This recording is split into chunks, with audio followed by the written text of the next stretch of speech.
अस्सलाम वालेकुम वरहमतुल्लाहि वबरकात। अल्लाह के नाम से शुरू जो बड़ा मेहरबान और निहायत रहम करने वाला है।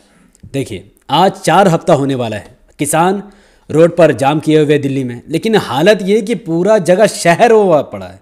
ऐसा लगे कि यहाँ पर शहर बसा हुआ, लेकिन ये शहर नहीं है। ये पंजाब, हरियाणा, उत्तर प्रदेश, बिहार, वेस्ट बंगाल से आए हुए किसान हैं जो अपने हक की मांग कर रहे हैं। बात सिर्फ इतनी है कि आखिर किसान की बात सरकार सुनना क्यों नहीं चाहती है। क्या डिमांड है किसानों की जो मोदी सरकार नहीं सुन रही है या कांग्रेस भी नहीं सुन रही थी? क्या है वो डिमांड है? एमएसपी का। आपको पहले समझना पड़ेगा कि एमएसपी क्या है। एक किसान अपने पैसे से या बैंक से लोन लेकर खेती करता है, वो टमाटर उगाया, कुछ भी अनाज उगाए। जब उसका अनाज ज़मीन से सोना उगल जाता है, यानी अनाज उसका जब हो जाता है, उसके बाद वो उसको बेचने के लिए मंडी जाता है। मंडी में जब वो बेचता है तो अगर सीज़न के हिसाब से फ़ायदा हुआ तो ठीक, लेकिन अगर नुकसान हुआ तो बर्बाद। किसान ये डिमांड करता था पहले, कई साल पहले जब पहला बार एमएसपी का कानून आया था, जब किसान डिमांड करता था कि अगर मंडी में कोई ना करे, क्योंकि मंडी से प्राइवेट है, कोई सरकारी नहीं है। यानी आपका मेरा नॉर्मल इंसान का दुकान है, जो अमीर है, बड़ा बड़ा सेठ लोग। अब मैं अगर एक किसान होने की हैसियत से अपना फल लेकर के गया, उस मंडी ने बोला कि मैं नहीं खरीदूंगा। अब मैं 10 मंडी में गया, वो बोल रहा मैं नहीं खरीदूंगा। यार 10 दुकान नहीं खरीदने मांग रहा है, तो मेरा फल कौन खरीदेगा? जो मैंने बैंक से लोन लिया, उतना मेहनत करके ये फल मैं उगा के लाया हूँ लोगों को खिलाने के लिए, अपने और लोगों के फायदे के लिए, ये कौन खरीदेगा? तो किसान के डिमांड पर सबसे पहला बार एमएसपी भारत की सरकार ने तय किया था, कई साल पहले, मुझे एग्जैक्ट डेट याद नहीं है, आप यहाँ पर दे सकते हैं। तो उसमें एमएसपी को पास कर दिया गया, जिसका मतलब होता है न्यूनतम समर्थन मूल्य। यह बहुत टफ हिंदी है, मुझे सही से पता नहीं। इसका मतलब होता है कि एकदम मिनिमम अमाउंट किसान को दे दिया जाएगा कि चलो इतना लागत उसका, मान लो उसने 20,000 रुपये लगाया, वो 30,000 रुपये मांग रहा था, कम से कम 25,000 रुपये तो उसको मिल जाए। सरकार उसको ले ले, उस अनाज को सरकार खरीद के उसको मरने ना दे कि भैया तो 5,000 फायदा रख, लेकिन रख, मरने की जरूरत नहीं है। अब सरकार ने जो नया बिल लाया, इसमें एमएसपी का जिक्र ही नहीं किया। अब किसान तो फंस गया, और किसान ने नया बिल के मुताबिक मंडी खत्म कर दिया। किसान ने ना एमएसपी का जिक्र किया, ना पुराना मंडी का जिक्र किया। सरकार ने क्या किया, एमएसपी का जब जिक्र नहीं किया, अब देखो क्या होगा। पहले एक मंडी था, बिका बिका नहीं बिका तो सरकार ने खरीदा। अब सिस्टम ये हुआ कि अंबानी अडानी का लफड़ा यहाँ घुस गया। अब अडानी तो बहुत पैसा वाला है, अंबानी भी बहुत पैसा वाला है। अब 2 मंडी खुलेगा, 2 मंडी। पहले तो एमएसपी उड़ गया। अब किसान अगर आंदोलन ना करे और नॉर्मल खेती करने चले जाए तो एक सीज़न आया, सब अनाज बोकर सब चला आया। अब 2 मंडी है, देखो 2 मंडी है। एक वो मंडी जो पारंपरिक है, जो शुरू से बहुत पुराना है, प्राइवेट है लेकिन पुराना है। यहाँ पर अनाज लेकर के आया किसान, तो उस मंडी वाले ने बोला कि चलो भैया, सपोज टू बी 100 रुपये किलो मैं दूँ, नहीं 100 रुपये तो नहीं होते, बहुत ज़्यादा, चलो 10 रुपये किलो मैं चावल तुमसे लूँगा। तुरंत किसानों ने बोला कि अडानी ने जो मंडी खोला है वहाँ पर 20 रुपये किलो मिल रहा है। अब किसान का हज़ारों टन अनाज काहे के लिए इसको बेचेगा भाई? हज़ारों रुपये का नुकसान, लाखों रुपये का नुकसान। तो किसान अपना अनाज लेके अडानी के पास जाएगा, अडानी उससे डबल दाम में लेके खरीद लेगा। तो पहला साल मंडी का नुकसान हुआ, अडानी का फ़ायदा हुआ, और उससे ज़्यादा फ़ायदा किसका हुआ? पब्लिक का, किसान का। तो उस हिसाब से किसान को तो इस बिल का समर्थन करना चाहिए था। किसान इसके खिलाफ क्यों खड़ा है? तब आपको पता चलेगा इसलिए खिलाफ खड़ा, क्योंकि जब दूसरे साल किसान आएगा, मंडी का तो एक साल से हालत खराब, तो मंडी और सस्ता कर ही नहीं सकता, मंडी और महंगा कर देगा कि अब मैं आपको मात्र 8 रुपये ही अनाज के दे सकता हूँ। तुरंत इसको पता चले कि अडानी क्या कर रहा है, 30 रुपये किलो दे रहा है। कहाँ 8 रुपये, कहाँ 30 रुपये, फिर ये जाकर अडानी को बेच के चला आएगा। यानी देखो 2 साल से किसान को फ़ायदा हो रहा है, डबल दाम अडानी दे रहा है, और क्या चाहिए भाई? लेकिन जब तीसरा साल किसान आएगा तो देखेगा मंडी बंद है। जब 2 साल से मंडी में किसी ने अनाज बेचा नहीं है, मंडी ने अपना अनाज शहरों तक पहुंचाया नहीं है, मंडी का पूरा रोजगार खत्म हो गया, तो कोई भी इंसान जिसका दुकान मंडी में था वो क्यों खोल के रखेगा? वो बेच के या तो चप्पल का बिजनेस करेगा, जूता का करेगा, कोई भी कारोबार करेगा, मंडी तो बंद हो जाएगा। अब तीसरा साल अनाज लेकर किसान अनाज लेकर आया, सीधा गया अडानी के पास, क्योंकि इसका पास तो जाके फायदा नहीं है, तो कम दे रहा है, अडानी ज़्यादा दे रहा है। अडानी तीसरा साल बोलता है कि 30 रुपये किलो थोड़ी देंगे, अब 5 रुपये किलो अनाज देना है तो दो, नहीं तो भाड़ में जो। अभी किसान बोले यही का बात हुई है, 2 साल से डबल दाम दे रहा है, अभी हमको सिंगल दाम दे रहा है। तो किसान बोले चलो पुराना मंडी में, वहाँ 10 रुपये तो मिल रहा था, नहीं तो 5 रुपये दे रहा है। अब ये मंडी में आएगा, देखेगा मंडी बंद, तो वहाँ पर उसे पता चलेगा कि 3 साल से यहाँ पर कोई नहीं आया, इसीलिए मंडी का बहुत नुकसान हुआ, करोड़ों रुपए कर्जा में चले गए।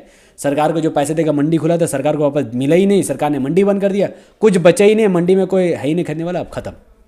अब किसान देखेगा भैया अब तो कुछ बचा ही नहीं, पारंपरिक जो मंडी था वो बंद, और एक मंडी अडानी का बचा हुआ है, अरे तो हमको मेरा मेरा पैसा 8 रुपया लगा अनाज पैदा करने में, ये हमको 5 रुपये दे रहा, 3 रुपये किलो के हिसाब से मेरे पास लाखों रुपये का नुकसान हो रहा है। तो किसान भगेगा सरकार के पास कि भैया हमको एमएसपी का थ्रू मेरा ये ला खरीद लो। एमएसपी यानी थोड़ा मोड़ा फ़ायदा देखिए, मेरा पूरा अनाज सरकार खरीद ले। सरकार बोलेगा याद है 2020 में कानून पास किया था, नया कृषि कानून 2020, न्यू फार्मर बिल 2020, उसमें एमएसपी का कहाँ जिक्र था? तो 3 साल तक तो तुम फायदा ले रहे थे अडानी से, अब नुकसान का बारी है, तुम सरकार भागो यहाँ से, कोई मिलने वाला नहीं है, चलो निकलो यहाँ से। अब यहाँ किसान फंस जाएगा, हज़ारों रुपए लाखों रुपए लगाकर अनाज उगाकर 3 साल तक फायदा वाला, लेकिन 1 साल में भारी नुकसान, मंडी बंद, सिवाय जियो वाला के या अडानी वाले के कोई अनाज खरीदने वाला है ही नहीं। सरकार ने तो एमएसपी का जिक्र नहीं किया, अब करे तो करे क्या? तो क्या होगा पता है? अनाज सड़ते रहेगा, तो इससे अच्छा वो 5 रुपये में अडानी को बेच देगा। अब अडानी उसको स्टॉक कर लेगा, किसान को नुकसान हुआ, कुछ दिन तक खाएगा बेचारा, फिर सब सुसाइड करके मर जाएगा, उसके बाद कुछ बचेगा नहीं। अब अडानी अनाज को अपना मर्जी, अब अडानी के सिवा कोई है मंडी? है मंडी नहीं है। अब अडानी जितना में चाहेगा उतना में अनाज शहर में बेचेगा। 100 रुपये अनाज को 120 रुपये किलो, 200 रुपये किलो, कोई कुछ नहीं कर सकता, क्योंकि अडानी के सिवा को अनाज देने वाला है ही नहीं। पहले तो 10 किस्म का मंडी था, कंपटीशन चलता था, अब तो अकेला अडानी का राज है। 3 साल में उसने कंपटीशन ही खत्म कर दिया। 3 साल तक उसने करोड़ों रुपए का नुकसान झेला है, अब वो सब चूसेगा, पूरा वसूल करेगा, डबल डबल दाम में बेचेगा। अब आपको समझ में आया कि एमएसपी कितना ज़रूरी है और किसान क्यों रोड में आके आंदोलन कर रहे हैं, और इस तरीके का आंदोलन कर रहे हैं कि जैसा कि पूरा शहरी पूरा जमा हो गया दिल्ली में। अब आपको रीज़न पता चला होगा। दूसरा रीज़न ऐसा है कि किसान ने चलो लोन लेकर उसने खेती की, अनाज उगाया बहुत मेहनत से, अब एमएसपी के थ्रू तो उसको पैसा मिला ही मिला, मंडी में बिका तो शहर तक भी अनाज आया। अब अगर अडानी 3 साल बाद पूरा अनाज को खरीद कर रख चुका है, अब रखने के बाद अडानी महंगा में बेचेगा, अगर नहीं बेचेगा तो भुखमरी आ जाएगा। अब शहर के लोग बोलेंगे भैया दुकान में अनाज क्यों नहीं है? ना चावल है, ना दाल है, ना गेहूं है, ना सेब है, कुछ भी नहीं है, सब तो अडानी के पास है। दुकान वाला कहेगा कि अडानी ने मुझे अनाज बेचा ही नहीं है, वो मुझे बेचेगा तो मैं आपको बेचूंगा ना। अब आप पुलिस स्टेशन जाओगे, पुलिस को कंप्लेन करोगे, पुलिस जाएगा अडानी के पास, अडानी के गोदाम में वॉचमैन कहेगा कि 2020 कृषि बिल के मुताबिक कोई भी इंसान कितना भी तादाद में अनाज को जमा कर सकता है, कोई कुछ नहीं कर सकता है, ना कोई सुप्रीम कोर्ट जा सकता है, ना कोई हाई कोर्ट जा सकता है। तो एक तरफ किसान सुसाइड करेगा, दूसरी तरफ जो आम नागरिक है, गरीब, अमीर तो चलो खरीद लेगा, 100 का अनाज 1000 में खरीदेगा, लेकिन गरीब कुछ नहीं खरीद सकेगा, गरीब मर जाएगा, गरीब भूखा ही मरेगा ना। अडानी अंबानी किसी को देने वाला नहीं है, ये नुकसान है। अच्छा, कांग्रेस के दौर में किसानों को चलो तकलीफ था, क्या तकलीफ था भाई? चलो किसान अपने पैसे से टमाटर उगा दिया, सपोज टू भी टमाटर उगा दिया, उगाने के बाद उसने सोचा मुझे 5 रुपये किलो में बेचूंगा, लेकिन सीज़न के हिसाब से पता चला कि 1 रुपये किलो मंडी दे रहा है, और एमएसपी में भी उसे 1 ही रुपये है। अब ये देखेगा कि मेरा तो ऑलरेडी 2 रुपया लग चुका है, तो क्या फ़ायदा मेरा? तो वो क्या करता था, टमाटर को वही मसल उसल के वहीं पर दोबारा खेती कर लेता था, पूरा टमाटर, टन टन टमाटर, आलू सब बर्बाद, क्योंकि उसको फ़ायदा मिल ही नहीं रहा था, उसने नुकसान झेल लिया। नया कानून में मोदी जी ने बोला कि आप एक काम करो, आप किसी कंपनी को कॉन्ट्रैक्ट दे दो, बीघा बीघा ज़मीन कंपनी को कॉन्ट्रैक्ट दे दो, अब आपका टमाटर उगे, जो भी उगेगा जिस तरीके से भी होगा, आप एक रेट पहले से ले लो, यानी मैंने अभी बोया है और 5 रुपये किलो हिसाब से मैंने रिलायंस से ले लिया, अडानी से ले लिया, पूरा पैसा मैंने ले लिया, ये मोदी के हिसाब से। अब जो चलो ये तो बहुत अच्छा हुआ यार, मैं तो पूरा पैसा लेके बैठ गया, तो मुझे नुकसान क्या? किसान को तो सपोर्ट करना चाहिए, किसान बेवकूफ़ नहीं है। रिलायंस या अडानी आपको एक अमाउंट तो दे सकता है, लेकिन पूरा अमाउंट नहीं देगा, पूरा अमाउंट काम होने के बाद। मान लो 30% उसने दे दिया, 10%, मिनिमम 10% वो देगा। अब 10% उसने 1 बीघा ज़मीन पूरा अनाज के लिए किसान को दे दिया कि भाई अब जब अनाज उग जाएगा तो मैं 90% और दूंगा बाद में। चलो अनाज उग गया, 10% पहले किसान ने ले लिया, अनाज उग गया, अब उस ज़मीन में अनाज के लिए किसान कुछ नहीं करेगा, जो करना अडानी अंबानी यही लोग करेगा, क्योंकि ज़मीन इसने लिया है। एक तो किसान का ज़मीन है, किसान खुद उससे बेघर हो चुका है 1 साल या 2 साल के लिए, जो कॉन्ट्रैक्ट है।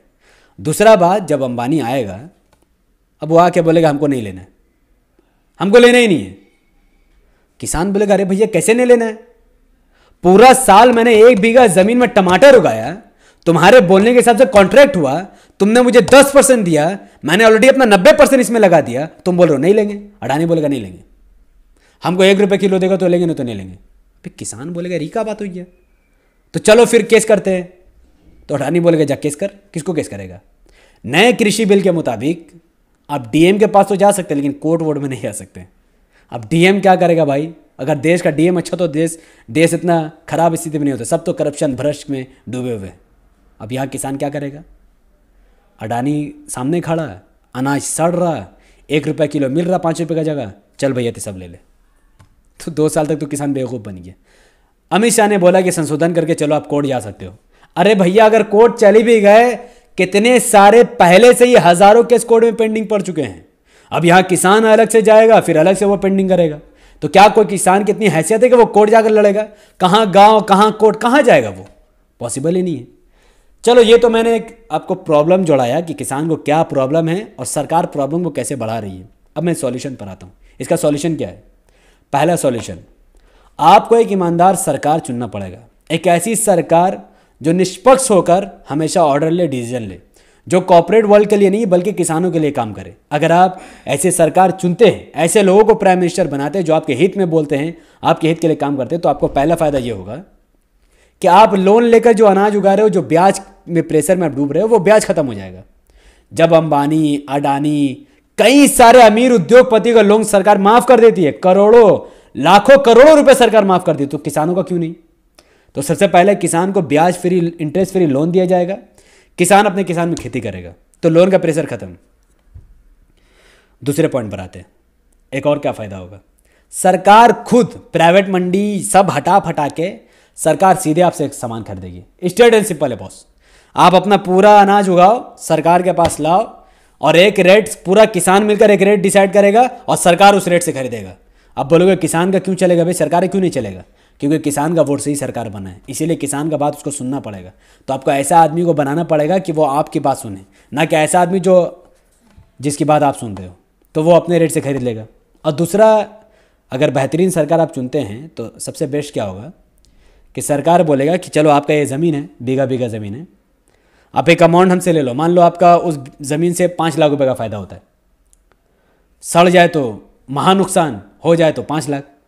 तो सरकार आपसे मंडवाले करके चलो भाई आप एक काम करो, आपने 2 लाख लगा के 5 लाख कमाए ना, आप 4.5 लाख ले लो, ठीक है। अब उस ज़मीन में अनाज खराब होगा, ओला गिरेगा, मेरा जिम्मेदारी, सड़ेगा, मेरा जिम्मेदारी, आप एक बार में 5 लाख ले लो। सरकार ने आपको दे दिया, आधा पैसा दिया, सरकार डीलिंग हो रहा, प्राइवेट नहीं, सरकार। आपने आधा पैसा ले लिया, आपने पूरा अनाज उगा के दे दिया। अब अनाज आपने अगर लहलहा दिया, सरकार आपको पूरा पैसा दे देगी। अब सरकार खुद खुदाई करेगी, निकालेगी, अनाज को उठाकर पूरे देश में सप्लाई करेगी, पूरी दुनिया में सप्लाई करेगी। तो आपको आपका पैसा मिल गया, सरकार को सरकार का टैक्स मिल गया, पूरी दुनिया में अनाज बटा, पूरी दुनिया से सोना देश में आया, देश का इकोनॉमिक ग्रोथ हो गया। तो आप सोचो, जो काम सरकार को करना चाहिए वहाँ पर आखिर दलाल क्यों घुसे हुए? क्योंकि आपने दलाली वाली सरकार खुद से चुनी है। हिंदू मुस्लिम के नाम पर अपने सरकार चुनी है। कांग्रेस हो चाहे बीजेपी हो, किसी ने भी डायरेक्ट सरकार कभी किसान से खरीदा ही नहीं है। एक मजबूरन में आकर ना किसान बेचता था, शुरू में किसान को सरकार को खरीदना चाहिए, लेकिन ऐसा हुआ नहीं। लेकिन अगर आप ईमानदार सरकार चुनिएगा तो इंटरेस्ट फ्री लोन भी आपको मिलेगा और आपको पहले से ही ज़मीन का पैसा मिल जाएगा। ओला गिरेगा तो सरकार खुद प्रोटेक्शन देगा, जाहिर है सरकार खुद वर्कर भी ज्वाइन करेगा, और सरकार खुद आपसे अनाज खरीद कर जब खुद पूरे इंडिया में और पूरे दुनिया में सप्लाई करेगा तो देश का भी भला, सरकार का भी भला, और देश के किसानों का भी भला, और देश के देशवासियों का भी भला, जिस तक साफ सुथरा अनाज पहुंच जाएगा। और ये काम कौन कर सकता है? सिर्फ एक बंदा, उसका नाम है बैरिस्टर असदुद्दीन ओवैसी, जिसका समर्थन आप लोग करते नहीं क्योंकि ये तो मुसलमान है, लेकिन यही आपका बेड़ा पार कर सकता है। इसलिए आपको अगर एमआईएम का सपोर्ट करना है तो हरियाणा, पंजाब, वेस्ट बंगाल, बिहार, उत्तर प्रदेश में एमआईएम के लिए काम करना पड़ेगा, लोगों को समझाना और बताना पड़ेगा। और यकीनन मोदी से और राहुल गांधी से आपको कोई उम्मीद नहीं रख सकते, क्योंकि ये लोग आपके लिए है ही नहीं। कांग्रेस और बीजेपी एक ही थाली का चट्टा बट्टा है, इसके अलावा आप कोई उम्मीद, असद साहब के अलावा कोई उम्मीद नहीं कर सकते। तो अगर आपको वीडियो इन्फॉर्मेटिव लगा हो और आपको समझ में हो कि हाँ यार ये काम तो हो सकता है, बार बार दिल्ली आना, रोड जाम करने से बेहतर है कि हम अच्छा सरकार चुन ले, तो इस वीडियो को लाखों लोगों तक पहुंचाने की कोशिश कीजिए, जिसके लिए आपको मात्र एक काम करना पड़ेगा, वो है यूट्यूब का एल्गोरिथम। उसका मुताबिक आप वीडियो को जितना ज़्यादा लाइक करोगे, जितना ज़्यादा कमेंट करोगे, जितना ज़्यादा शेयर करोगे, उतना ज़्यादा ये वीडियो लाखों लोगों तक पहुंच जाएगा इंशाल्लाह। और हमारे चैनल द पॉलिटिकल को सब्सक्राइब कीजिए, बेल आइकन हिट कीजिए, और मुझे अपनी दुआ में याद रखिए। अस्सलाम वालेकुम रहमतुल्लाहि व बरकातहू। अल्लाह के सलाम रहमत बरकात तमाम भाई और बहनों पर हो। मे अल्लाह बी पीस अपॉन अस।